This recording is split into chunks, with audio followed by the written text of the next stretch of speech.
حضرت خبیب کو گرفتار کر لیا مکے والوں نے. اس وقت غربت تھی اسلام پر. مکے میں سارے لوگ اکٹھے ہو گئے اور چوک میں پھانسی دینے لگے حضرت خبیب کو. کہنا آسان ہے، کرنا بڑا مشکل ہے. بندہ جیل میں الجھ جائے تو میں نے بڑے بڑے سیانے لوگ معافیاں مانگتے دیکھے، بڑے بڑے لوگ کہتے دیکھے ہیں کہ یہ کام بڑا. قید تنہائی بذات خود ایک مصیبت ہے.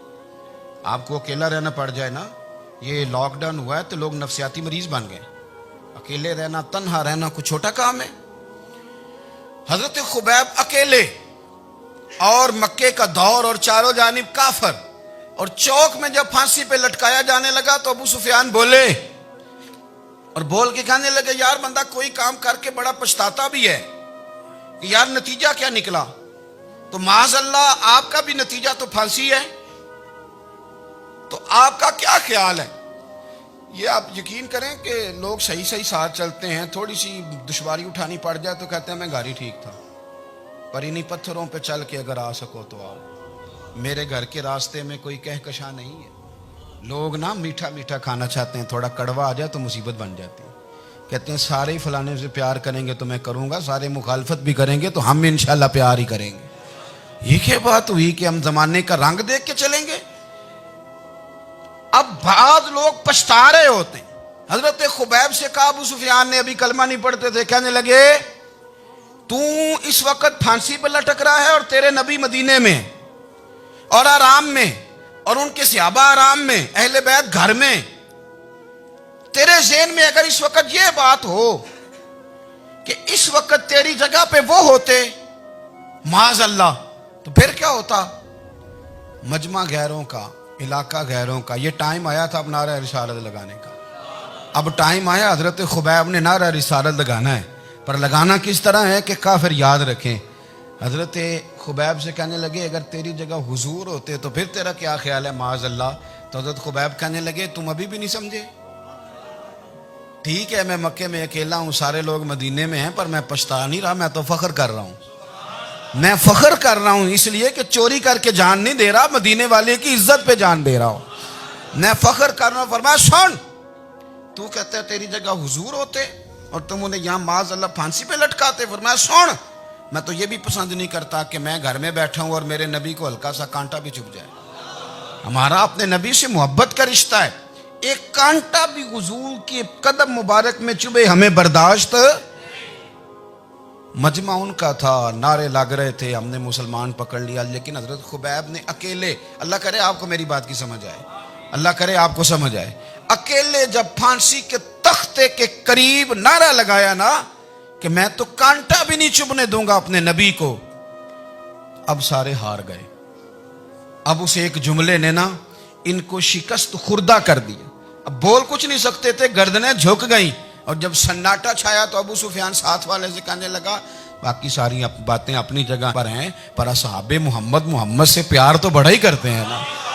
اور وہ کچا رنگ للاری والا جیڑا چڑھدا تے لیندا رہندا، اے عشق تیرے دا رنگ محمد چڑھ جائے پھر نہیں لیندا. کہا یار پیار تو یہ کرتے ہیں نا، اس میں کوئی شک والی بات؟ اس پیار سے کافر ڈرتا ہے. نبی پاک کے ساتھ جذباتی وابستگی، حضور کے ساتھ غلاموں کا جذباتی رشتہ، اور نبی پاک صلی اللہ تعالی علیہ وسلم کی آمد پر تشکر کے جذبات. امام رازی نے لکھا ہے کہ حضرت موسیٰ کلیم اللہ علیہ السلام نے تورات کی تختیوں کے اندر ایک امت کا ذکر پڑھا کہ جو امت گناہ کا ارادہ کرے گی تو گناہ لکھا نہیں جائے گا جب تک کر نہ لے، اور نیکی کا ارادہ کرے گی تو رب ان کی نیکی لکھ دے گا، اور جب وہ کر لے گی تو اللہ 10 گنا اجر عطا کرے گا. اور وہ ایسی امت ہوگی کہ جن کے چہرے قیامت کے دن نور کی طرح چمکیں گے، اور وہ امت ہوگی جن کی اللہ تعالیٰ زمین ساری پاک فرما دے گا، جہاں نماز پڑھیں گے نماز ہو جائے گی. یہ تذکرے پڑھ کے تو حضرت موسیٰ کلیم عرض کرنے لگے اللہ یہ امت میری بنا دے. تو رب کریم نے فرمایا کہ موسیٰ نہیں، یہ تو میرے محبوب کی امت ہے. فرمایا یہ تو میرے نبی پاک کی امت، حضور کی امت. اللہ اکبر. حضرت موسیٰ معمولی آدمی نہیں، وہ جلیل القدر پیغمبر ہیں جن کا قرآن کے ہر سپارے میں تذکرہ ہے، کہیں واضح طور پہ کہیں اشارتاً، ہر پارے میں. اور حضرت موسیٰ اللہ کے وہ نبی ہیں جو رب سے ڈائریکٹ باتیں کریں کوہ طور.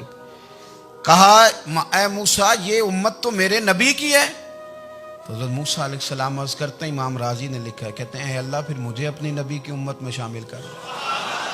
وہ یار ہمیں لوگ کہتے ہیں میلاد نہ مناؤ، جس امت میں آنے کے لیے حضرت موسیٰ نے دعا مانگی، جس محبوب کی غلامی کے لیے، ہمیں تو دعا بھی کوئی نہیں مانگنی پڑی، اللہ نے فضل سے ہی مدینے والے کا غلام بنا دیا۔ تو ہم حضور کے تذکرے نہ کریں، ہم تشکر نہ کریں، ہم نبی پاک صلی اللہ تعالی وسلم کی نعت نہ پڑھیں، ہم حضور کے آنے پر جشن کا اظہار نہ کریں۔ ہر وہ جائز طریقہ جس سے اظہار خوشی ہو سکے وہ میلاد پہ کرنا چاہیے، اور اس کے لیے اسباب بنانے چاہیے۔ امت کا ایک جذباتی انداز ہونا چاہیے نبی پاک کے ساتھ، ایک وارفتگی، ایک ذوق، ایک طبیعت کے اندر وجدان۔ نعرہ مطلب اس طرح نہ ہو کہ بس چل رہا ہے کام، میں نہیں ہوں قائل، میں کہتا ہوں پہلے تو کوئی لگائے نہ، اور پھر نعرہ جب لگتا تھا نا تو مسلمانوں کے یہاں نعرہ لگتا تھا تو بڑے بڑے لوگ کانپ جاتے تھے۔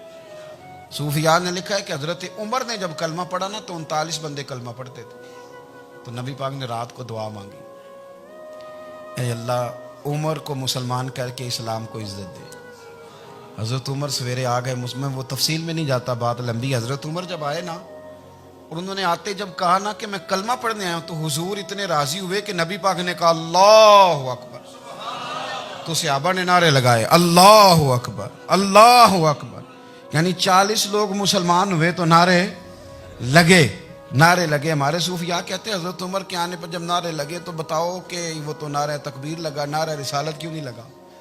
تو کہتے ہیں گویا ہمیں حضور نے یہ سمجھایا ہے، حضور کے اشاروں نے سمجھایا ہے کہ میں اب اپنے نعرے خود تو نہیں نہ لگاؤں گا، میں نے تو اللہ اکبر کہہ دیا، عمر آ گیا ہے میرے نعرے لگاتا رہے گا، اب نعرے لگیں گے۔ حضرت عمر نے پہلے دن ہی کہا کہ حضور آپ سچے رسول ہیں تو چھپ چھپ کے نماز کیوں پڑھیں؟ شروع ہو گئے نعرے، حضور آپ سچے ہیں تو چھپ چھپ کے نماز کا کیا معنی ہو؟ تو حضور نے فرمایا تیرا کیا ارادہ ہے؟ حضور سارے نہیں، ایک میں، ایک امیر حمزہ، ایک لائن کے آگے وہ لگ جائے، ایک کے آگے میں لگ جاؤں، اور باقی مسلمان جتنے ہیں کل 40 تھے، پیچھے 18 19 بچیں گے، تو ایک لائن میں وہ ہو جائیں، ایک میں آگے، ایک میں امیر حمزہ ہو، ایک میں ہوں، تو دیکھ لیتے ہیں یہ ہمیں نماز کیسے نہیں پڑھنے دیتے۔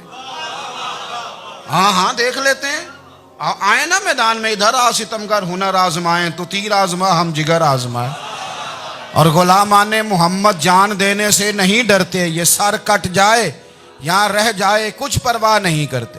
فرمایا بھی پتہ چل جاتا ہے نا، ایک لائن میں حضرت امیر حمزہ ہو گئے، ایک میں حضرت عمر ہو گئے۔ پہلے یہ مارتے تھے جو حرم شریف میں مسلمانوں کے طریقے پہ نماز پڑھتا تھا، یہ جلوسوں کی بڑی برکت ہے، اندر بیٹھے رہے نا چپ کر کے، نکل جائیں تو پتہ کچھ بھی نہیں چلتا۔ جب نکلتے ہیں نا لوگ کہتے ہیں جلوس کیا معنی ہے، تو میں بتاتا ہوں نا جلوس کا معنی کیا ہے۔ حضرت عمر نے باہر نکلے 2 لائنوں کا جلوس، لمبا بھی کوئی نہیں، بندے بھی 40، اور جناب فاروق اعظم باہر نکلے تو عمر کا نعرہ، عمر کا، حضرت عمر نے یوں کر کے آستینیں بازو کی چڑھا لیں، اور اپنے گلے میں جو ان کے رومال تھا نا اس کو یوں سینے پہ باندھا، اور اس ہاتھ میں تلوار تھی تو یوں کر کے باہر لہرائی، کہنے لگے او مکے کے کافرو ادھر آؤ میرے سامنے، جس نے اپنی بیوی بیوہ کرانی ہو، جس نے بچے یتیم کرانے ہوں، وہ آئے میدان میں، مصطفیٰ کے غلام آج سڑکوں پہ نکل آئے میدان میں ہمارے سامنے ہمارا مقابلہ کرے، آئے نا میدان میں، ہم نکلے ہیں، اب ہم یہاں کعبے میں اعلانیہ نماز پڑھیں گے، ہم پڑھیں گے، طاقت ہے تو آؤ نا ہمارا مقابلہ کرو، آؤ۔ کفر بذات خود بہت بڑا جھوٹ ہے، اور جھوٹ کے پیر، بس 2 بندے نکلے تلواریں لے کے آگے، تو پھر حضرت عمر نے اعلانیہ نماز پڑھوائی خانہ کعبہ۔ تو میرے بھائی رسول اللہ صلی اللہ علیہ وسلم کے غلام تو جب نعرہ لگاتے تھے تو ہو ہی کمال جاتا تھا۔ پھر بریلی کے امام بولے، کہنے لگے پیش حق مجدہ شفاعت کا سناتے جائیں۔ حضور قیامت کے دن آگے نا ہمارے آگے خوشخبری دیں گے، کہیں گے تم فکر نہ کرو، آ جاؤ میں تمہیں بخشواتا ہوں، میں تمہاری سفارش، آ جاؤ پیچھے۔ حضور نہ پیش حق مجدہ شفاعت کا سناتے جائیں گے۔ یقین کریں بریلی کے امام کو بھی بڑا ہی رنگ آتا ہے بیان کرنے کا، کہنے لگے آپ روتے جائیں گے، اللہ کو منانا ہے نا حضور نے، کہتے ہیں پیش حق مجدہ شفاعت کا سناتے جائیں گے، آپ روتے جائیں گے پر ہم کو ہنساتے جائیں گے، باغ جنت میں محمد مسکراتے جائیں گے، پھول رحمت کے گریں گے ہم اٹھاتے جائیں گے، اور حشر میں ہوگا ہمارا داخلہ اس شان سے ہم یا رسول اللہ کا نعرہ لگاتے جائیں۔ ہم یا رسول اللہ کا نعرہ.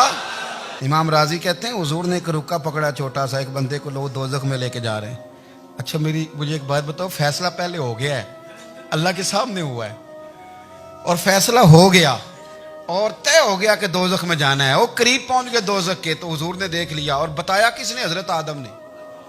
حضرت آدم کہنے لگے حضور وہ آپ کے غلام کو دوزخ میں لے جا رہے ہیں. نبی پاک آگے گئے. کیا پڑھتے ہیں ہمارے بھائی؟ حضور نے مجھے ان سے چھڑا کے چھوڑ دیا. نبی پاک صلی اللہ علیہ وسلم آگے گئے, فرمایا ادھر آؤ, کہاں لے کے جا رہے ہو؟ اللہ کے سامنے فیصلہ ہوا ہے نا, فرشتوں نے کیا ہے نا. فرشتے کو کسی سے بددیانتی تو نہیں نہ کرتے, فرشتوں نے جو کیا ٹھیک کیا ہے نا. کیوں لے کے جا رہے ہو؟ سونے گناہ زیادہ ہیں, نیکیاں تھوڑی ہیں. فرمایا میرے سامنے تو لو. کسی فرشتے نے نہیں کہا کہ سونے معاذ اللہ ہم کو بے ایمان ہے, ہماری کوئی سے زد چل ساڈا کو بننا سان جائے دے نال. بھائی میرا مطلب ہے صحیح تولا ہے, فیصلہ ہے, فرمایا دوبارہ تولو.